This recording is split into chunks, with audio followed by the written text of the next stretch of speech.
Okay, Mr. Street, we're so glad to be with you today, and what I want to do is to ask you a few questions and find out a little bit about what your thoughts were, and also get some of what all you did during the World War II and some of your experiences, and I know you have a lot of experiences, and you saw a lot happen in a short span of time. But if you will now, just tell me first who you are and where you went to school and where you're from. Well, actually, I was born and raised within a mile and a half of where you are, here in Tippah County. Okay. My daddy was Joe Thomas Street, and after I got big enough to start courting the girls, he'd find out that he had opened my mail, and I had to turn around and have mine changed then to JT Jr. And really, my name is JT, just initials only. Okay. And that's the birth certificate and my Social Security and everything. But we lived on a farm, and we farmed and had sawmills and feed mills, grist mills. We usually used the steam mill to pull what we started out with. And later we bought a big tractor and used it to farm with, and then used it to crush feed with, and we had cattle and hogs and everything on the farm. Right. So I had a pretty good background all the way around, but I went to school at a little two-room school over here called Manning. That's where I started. What? So it was Manning. Many people know where Manning is. I didn't.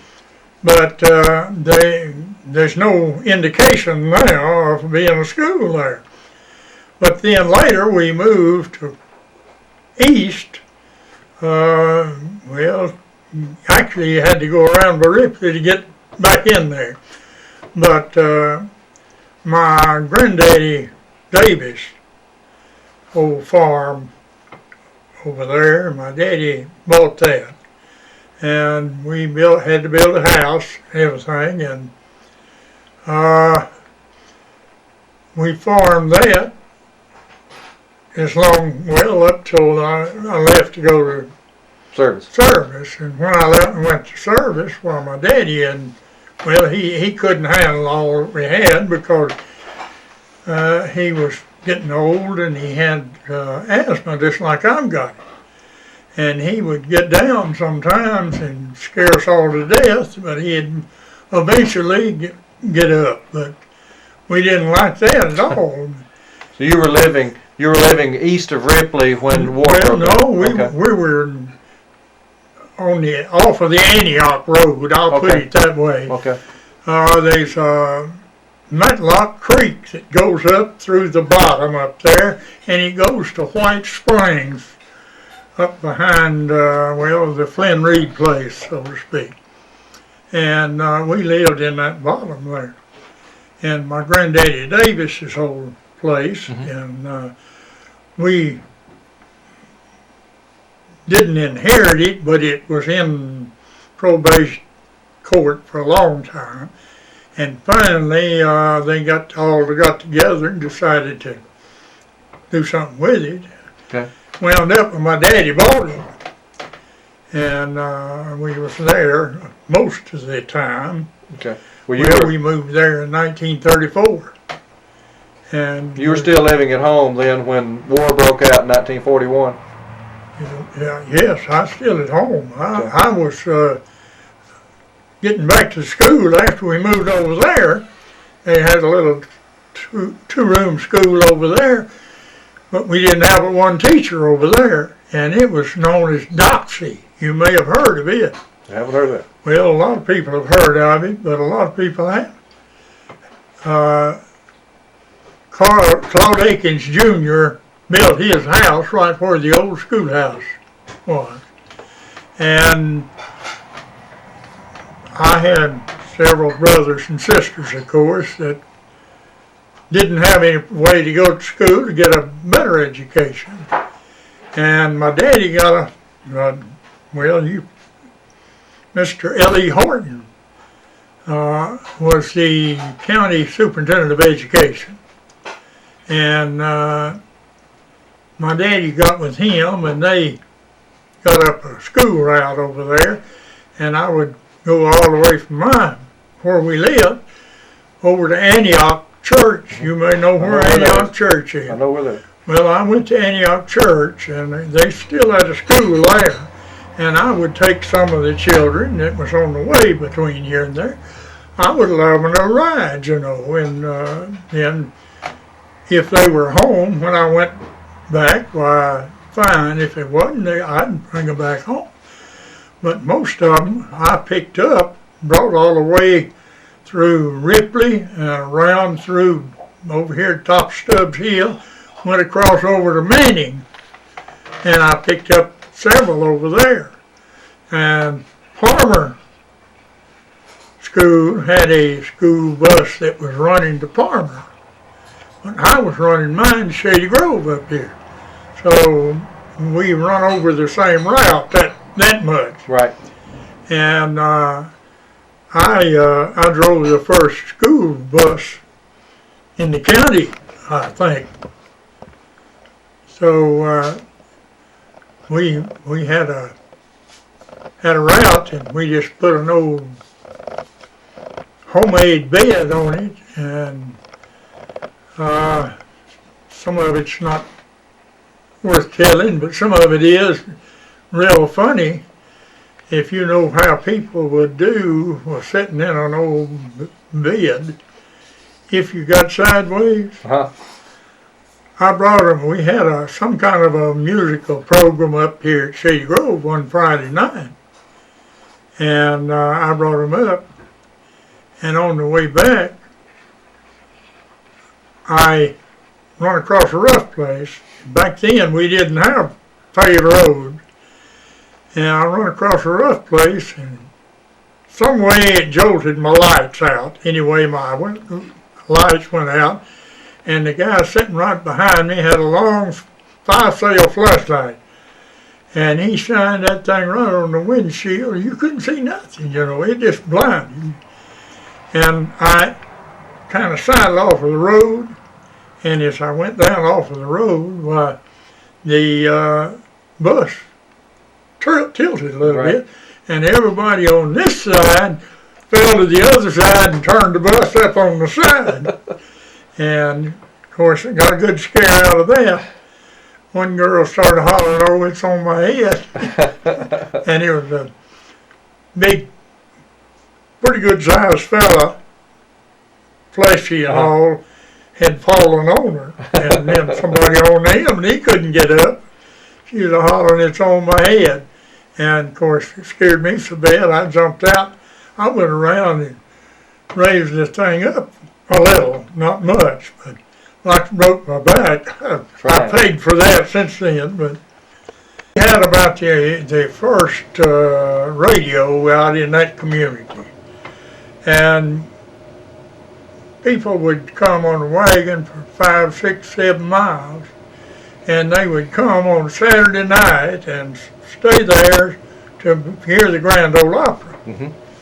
And it was, of course, battery operated, what it was. But they heard that on Sunday morning while I was gone to get to stock or find out about what happened to the cow.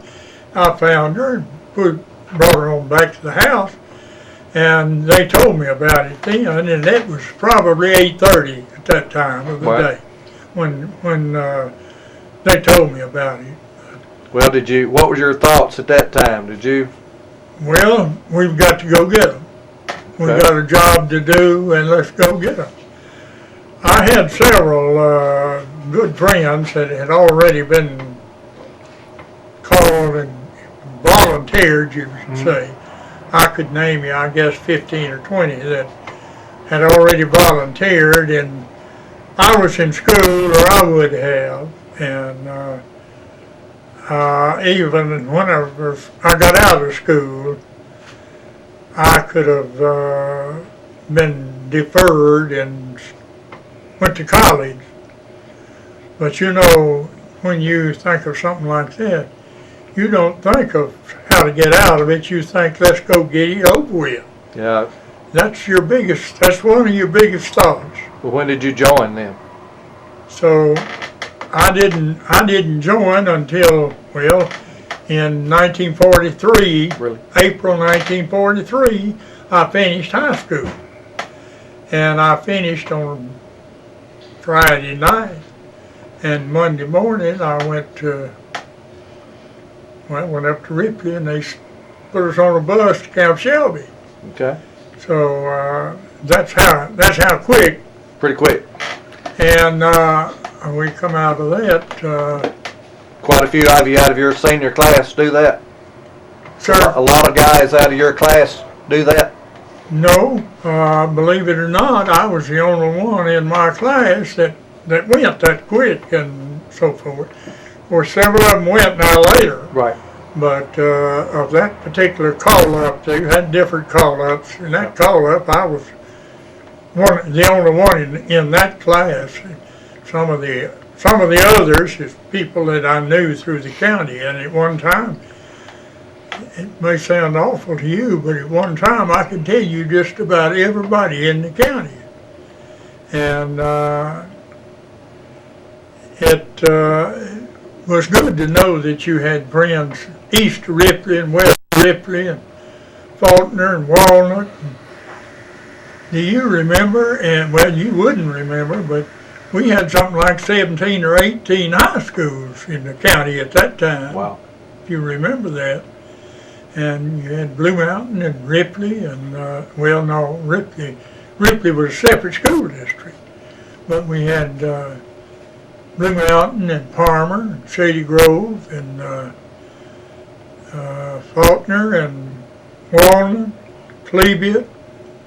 Just keep going on. You had Peoples, Dumas, Center, Buena Vista. Buena Vista, Pine Grove. You Sure. had Tippah Union even. Do you remember Tippah Union? Mm-hmm. So we had all of those schools, and we was playing one another. And sometimes we'd play Ashland or Hickory Flat or different places. And I drove the school bus and played ball too, so I was on the most missed one if I couldn't go. Right. But I most of the time I can get off and go on. But I finished high school up here at Shady Grove. And I could have gone to college right then. The man paid my way and would give me my room and board and everything. Just took me over as a son. Well, I was his only son. He was straight too. But his family don't want to have nothing to do with the streets. They were Pitners. But that's neither here nor there. But I wasn't what I wanted at the time. I wanted to get this over with. Yes. But I didn't realize at the time that I would be going to Europe. Not most of them, but great amount of them went to the Pacific. Right. And the rest of us went to Europe. And I'll say this, I want to say it, and I want everybody to know it, that there wasn't anybody in the service that wasn't necessary, that didn't have a job, that didn't help. If everybody hadn't helped, we certainly wouldn't have made it like we did. I agree. I talked to some this morning that went to Alaska or even stayed in the States, but they had important jobs too. Right. But so you went to Camp Shelby, is that right? Camp Shelby, yeah. Most of us wanted to be flyers, We wanted to machine gun, get in a plane and fly. But all of us couldn't be flyers. A lot of them were, and I don't diminish their importance at all, because they were important. But several years, whenever I came out of the service, and if I get skipping too much on you, you correct me. If when I came out of the service, on my way from Europe here to the United States, I made up my mind that I was going to, as soon as I got off of the boat, I was going to blank all that off, and I never would tell nobody anything about it. I would never talk about it at all. And I done just about that. Really what got me started, I suppose, is my daughter when she was in high school, and I believe about 1974 or something, she wrote a paper on it. And she, without my realizing what she was doing, she caught me and got me to sit down and started asking me questions. And I told her about it. She wrote a good paper, and she got an A on it. And later on then, several years later, when my son came along, well, he had to have some help too, so he wrote a paper on it, asked me questions, and I answered him. Some of them you can't answer, of course. There's no answer to them. But they did a good job, and they got A's. And I can name 8 or 10 around here in the last 3 or 4 years that asked me to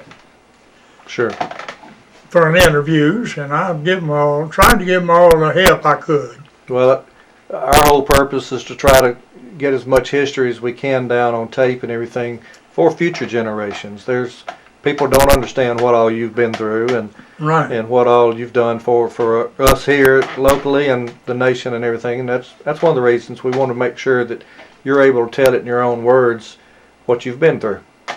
Well, what gets me is I don't realize that our children today has not been taught anything about the World War II much. I'm well aware of it. Very little. And I've read, like you have, I've read a lot of these books that people write. They'll get started writing on somebody and getting there what they think. And they forget about the other person that's somewhere else. And it finally dawned on me that they wasn't telling it all, and I couldn't figure out why. But it's the fact that where I was, there wasn't people that come. They didn't come and interview us. Right. And we didn't have time to sit down and talk to anybody back then. And we didn't have a bed to sleep in. We didn't have clothes to wear like anybody else. We had what we had on, and that was it. And on D-Day, I went in with 2 suits of clothes on, and one of them was a impregnated suit, and I kept that same suit on for 27 days. And I'm sure that people, whenever they get close to me, would know that there's something wrong somewhere. But we just didn't have the clothes. We didn't have the time. A lot of them that they would write about, they would show them out with their shirts off or somewhere, hanging the clothes out, washing the clothes and hanging them out, which is fine and dandy, and I suppose, well, I'm sure I would have if I'd have, been where I could. But them first few days, well, it wasn't a few to us, it's a long time. They finally picked us up one morning in trucks, run us back and give us clothes, clean clothes. And they had this field shower there, and they give us a good shower and clean clothes. You didn't even feel like the same person. You was altogether different. But that night, then, when it got dark, they run us back up there and got another bunch, you know. But they didn't do that but one time, and the other time we just got off. You use your steel helmet, you know. Sure. What your steel helmet is. It's not only your steel helmet, it's your bathroom, your bathtub, your sink, everything. And you just make do as you can, and you make do as you have to do, so to speak. Well, now, 61 years ago today was D-Day. Was that your first combat? Was that the first time that you? Yes, that was my first combat. That was the first time that I really had anything like combat. But of course, we had a lot of training then. Right. And before D-Day, I had trained some with the Rangers, and I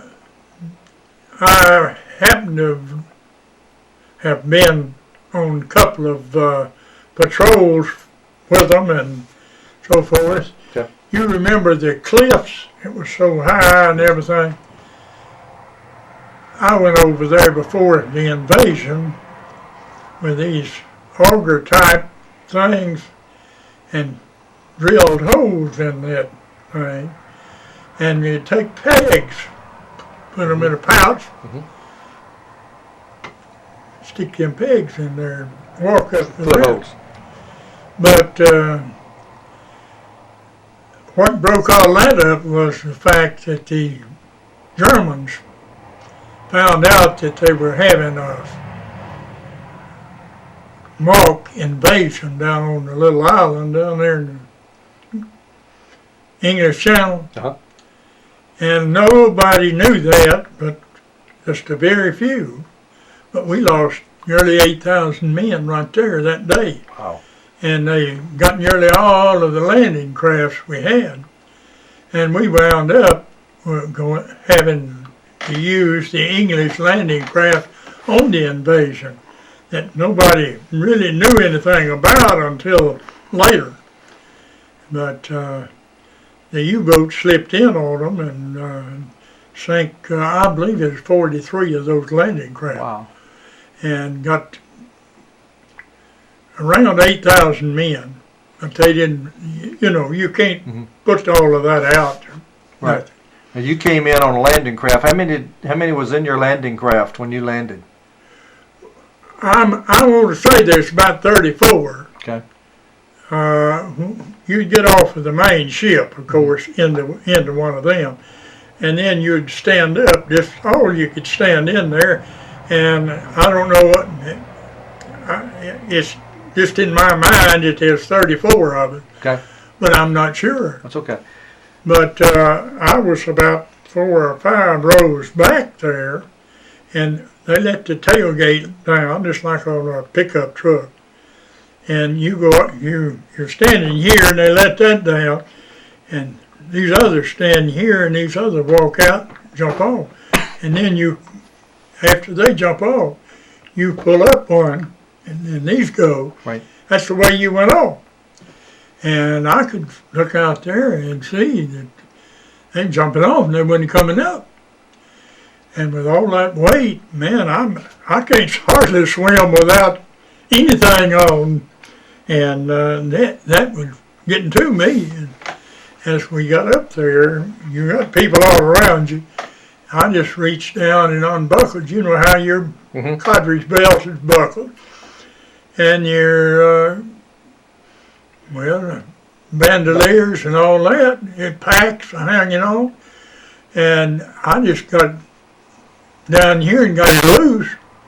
And when it come my time to go up there, when we got up there and they said go, I just dropped mine and I went and jumped off. And I made it out, but How deep were you then? Y'all didn't get quite. They told us later it's 21 feet where they're letting us off. Wow. But I could see it. There wasn't nobody coming up. And I knew good and well I wasn't going, I couldn't. And I just, well, if they'd been going to shoot me, I'd went ahead and done it anyway. Because I knew I couldn't do it the other way. And I wasn't any good in water anyhow. Right. So, and y'all were under heavy fire at that time, right? Sir? You were under heavy fire at that time. Yes, yes. After I got out, and it's a huge current too. And I went with the current. I come over, you've seen those crosses in there. I got a hold of one of them and got my head up and up, and I spewed water and coughed and, well, sick in my stomach and everything else. And finally got to where I could go there. But while I had that cross, I looked back and a shell burst in that thing. Now, I don't know how many men was left on it, but I did see a shell burst in the thing while they were still unloading there. Mm-hmm. And I don't know who, when, where, or why, but I do know that we tried to get the English Navy was the ones putting us off there, and we tried to get them. Said, we got to go closer, we can't get out there. Yes, is this close we can get? Says, you got to go. Said, we've been here 4 or 5 different times, and we've got to go. We've got a whole shipload of people to get off. Well, did you lose your backpack? Sir? Did you lose your backpack? Yes, I lost it. I hung on to the post there until I had to do something. Mm-hmm. And as I waded out, I waded, moved bodies back to wade through it. Legs here, and arms there. No way to explain the way it was. Yes. But as I got to the very edge, there's a soldier laying there, face down. Couldn't see more than there along that part of it. And I just got him by the collar and pulled him out. Turned him over, undone his stuff, put it on. Went on back. I got his rifle, I got his helmet, I got everything that I had thrown off back there. But there wasn't nobody. I didn't know anybody, and nobody to tell you what to do or nothing, and you were just... So you got separated from your group? I'm separated, don't know a soul. Well, do you ever get back to your group, or no, you just... I never did. And, well, I said never did. I don't know how many of my group was even made it. Got off. We were one of the groups that they were sent because they knew that they was going to lose certain amounts. They figured they'd lose 10,000 men that day. And I imagine they did, and maybe more, because they was better than 3,600 of them that was killed that they got. And I no telling how many of them was in the water that was loaded down and never did come up, and they never did account. Yes. But how long did that last from the time, that particular day? Was that all day? Yes, it was, well, we were close enough that we could hear the firing even before daylight, and hear the planes going over with the paratroopers. And some of my outfit was going with the glider group. And some of the men in the company that I was in was going to be landing with the glider group. But I never did see a soul, never. Well, actually they were supposed to put us off on Utah Beach. Mm-hmm. And they got so rattled and confused and everything else that they put us off on Omaha Beach. Okay. And that's where the most of it was, of course, on the Omaha Beach. And they slaughtered them just, well, some things you can talk about and some you can't. I know it's hard. I'm sorry. And you don't know. I don't know when I got to where I couldn't think. But I know this, I'll say this with all sincerity. I don't think there's a soul that got off that day that wasn't scared to death. And you finally get so long, you collapse. And I don't know when, whether it's the first day or the second day.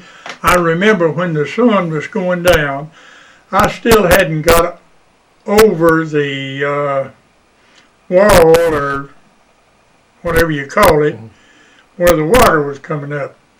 But shortly after, we made a run. They had cleaned out all of the mines and everything, and we got up and run through the what firing they had left. And I'll say this much, the engineers did a marvelous job, and they took the responsibility of themselves, and they had the bulldozers and things, and they tried to keep them off of us as best they could. And you have to admire people like that. Sure. But I remember that, seeing the sun over that, and then we made this run, and it was so many balls of fire flying all around you there. You could see, it just looked like balls of fire. That's the only way you can describe it. But there was, of course, machine gun, mortar, and everything else around there. And I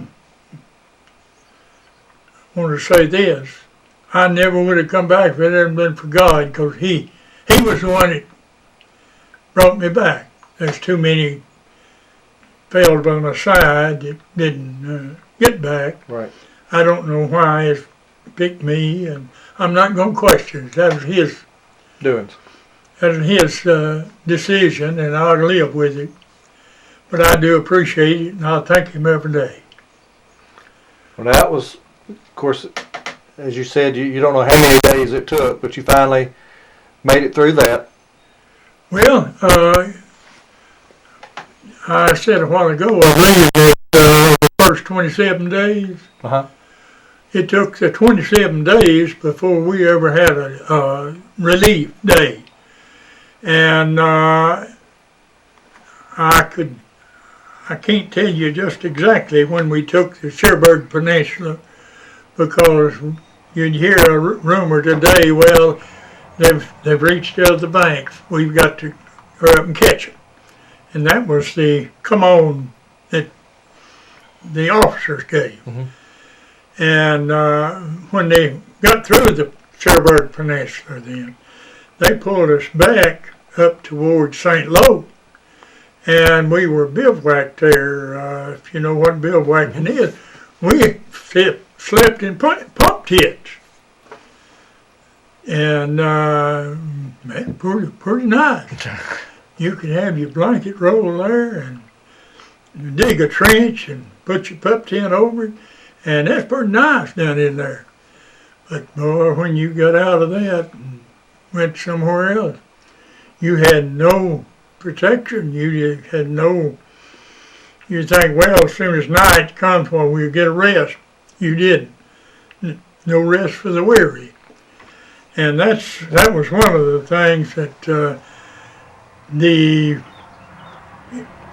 reporters would write books and things on this.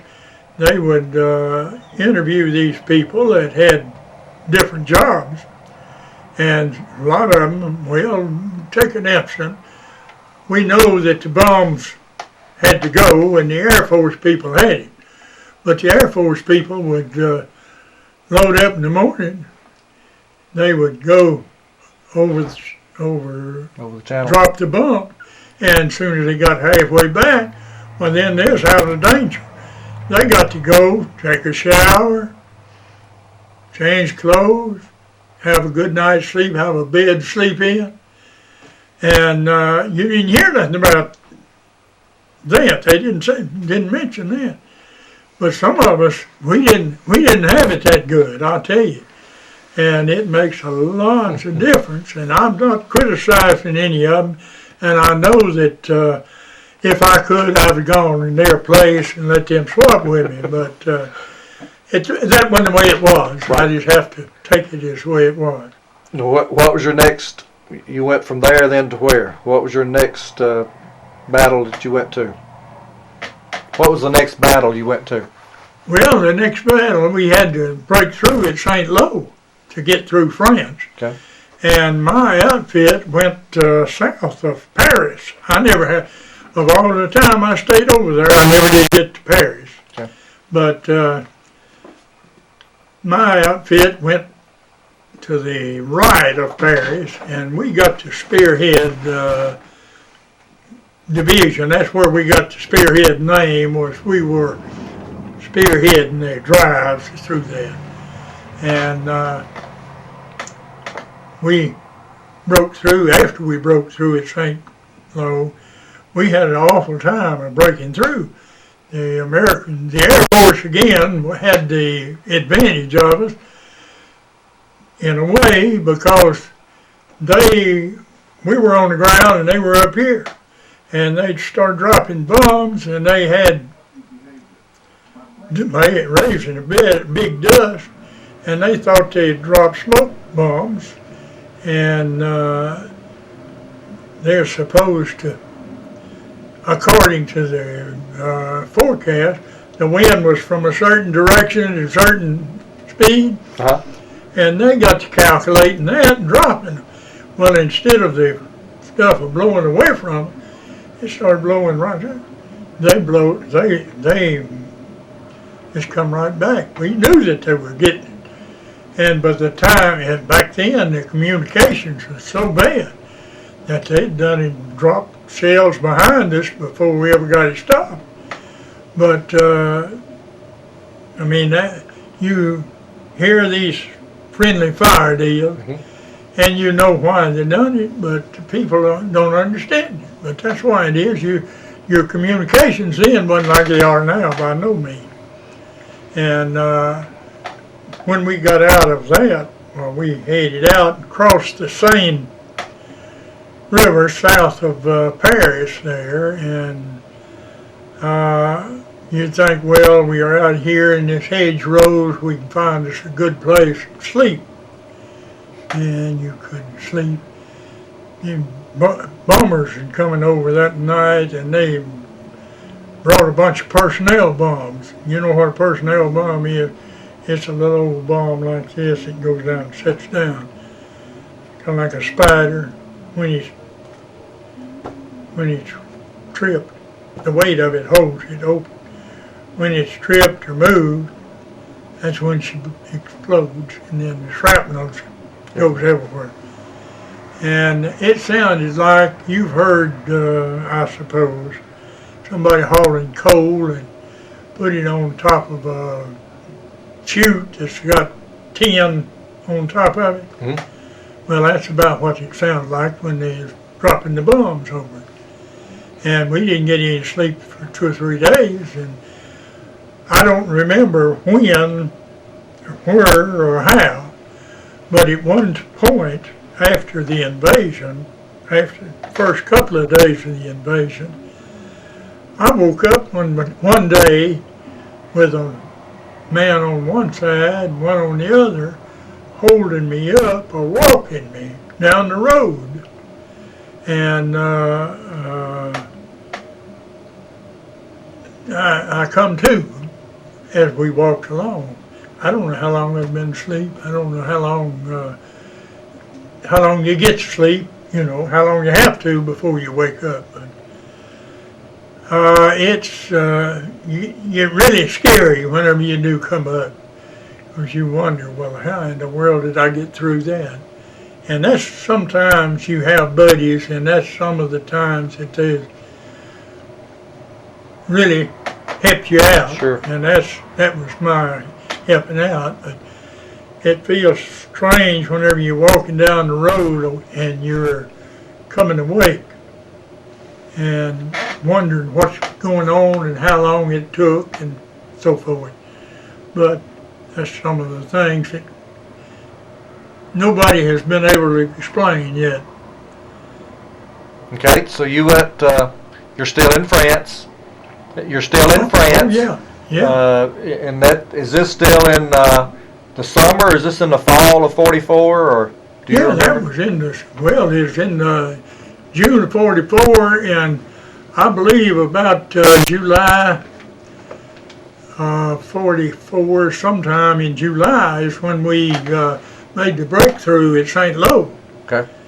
And one of them is the invasion, but the battle is the French, liberating the French.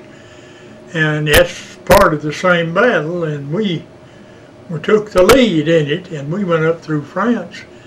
And we had problems with, as I said, communication with our supply lines, as you well could imagine. You don't have supplies to keep up with you, and this is so many days, and I couldn't tell you how many days after we had gone through there, but we went into, what in the world's name of the, well, I can't even remember now what the name of the town was. But we got there and was out of ammunition and gasoline. We had tanks and we had all of our guns and everything had to have ammunition for. So we started made sure before sundown that we had everybody cleaned out of this little town, all the Germans. But they tried to come back in, and they made 2 or 3 different charges, but each time we broke the charge, and they didn't know it, but all they had to done the next time would just been come in. It's scary to even think about it, but that's the way things do happen. And the truck, Red Ball Trucking Company, a couple of fellows come in over there, and just as they got there, while the Germans come along strafing, you got a truckload of ammunition here, and you know what's going to happen if they happen to hit it. Right. And they didn't like that, so they headed out back the other way, and left us with the ammunition. Well, we at this thing day in and day out, and we realized at all time what can happen the next minute. So you just do what you have to be done and what you know that you've got to do. And some of us went out and got in the trucks, brought them along, and our planes came along and run the Germans off and stopped that thing. And we took confiscated the trucks with the ammunition and everything on it, and we headed out again in France. And we went all the way through France and into Belgium with that particular supply. Mm-hmm. But we had those, you know what those 5-gallon cans of gasoline mm-hmm. was and so forth. Well, that's how you that's how you were supplied with them, and we had lots of them big cans, and they had water in them, but it wasn't drinking water. It was water that you took your bath in and rinsed off and what have you. And it was refreshing, but it wasn't listening. You just don't get as good a bath in that as you do out of a bathtub. Sure. But it was something that you had to do, and we realized that it had to be done. So American boys, if you give them a chance, they'll take every chance that they can. Mm-hmm. All right, you went into Belgium, and I guess was that the Battle of the Bulge? No, that wasn't the Battle of the Bulge. We went all the way through Belgium and then to Germany. Okay. We were in Germany whenever the Battle of the Bulge came along. So you marched all the way across? Yeah, we had already gone across France and Belgium and into and what is the word? Mons. Mons, France is the one I was trying to think of a while ago. Where we run out of material. But we went into Aachen, Germany there, the first town. And believe it or not, that day or that afternoon was beginning to rain, and you know how it'll mist over there, and cold is cold. And guess what? Where we get to stay that night? The first time we stayed under a roof, we don't even know when. But there's an old kraut factory down there that you could smell further than you could see a whole lot. But there wasn't no water coming in, it didn't leak. And we got in that thing and slept on a concrete floor and slept better that night than any time. We knew that we had enough people around it that they couldn't, nobody slip in. The only way they could do it would be to get it. And we knew that with the clouds and everything, they didn't have that good a precision on their bombing. Right. So that was a good night. Yeah, that was the best night we had. But we had already gone through Aachen and was way on up towards another town up there whenever they told us. Actually, I don't know if my division was ever pulled out, but we were notified one night that we needed to go back in through Liège, Belgium, and get up in the Battle of the Bulge there at St. Vith.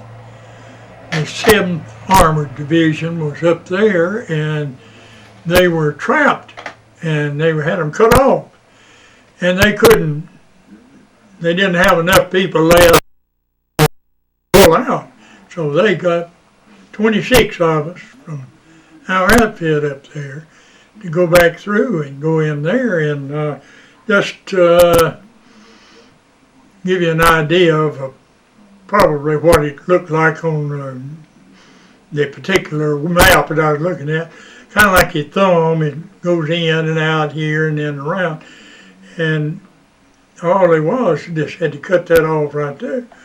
And we 26 went down to get the 7th Armored out, help them get out. We didn't take any ammunition, any food or nothing. We was going to use theirs, you know, and get out. But we got there that afternoon about 2 o'clock. Pretty hot. I don't mean the weather was hot, but the firing was pretty well heavy all around. And we got down and thought we was going to help them, and they lined us up, you know, to hold it back till they could get lined up to go out. And the next thing we knew, they was gone. They left us in there. We didn't have no ammunition, we didn't have no gasoline, we didn't have no food, we didn't have nothing. So that night then, after they left out, they cut that off there. Here we are, a little bitty group sitting down in here. And the only thing that we can put a claim to, they never did, the Germans never did really take St. Vith. We kept after him, aggravating them so long that they finally give up on us and thought about it and said, well, they ain't got to eat nothing there, so we just let them stay in there. But man, you talking about cold, I've never been as cold in my life. People around here don't know what cold weather is to getting something like that. And it snowed, and the ground froze hard enough as you could take a tank and it wouldn't break through that.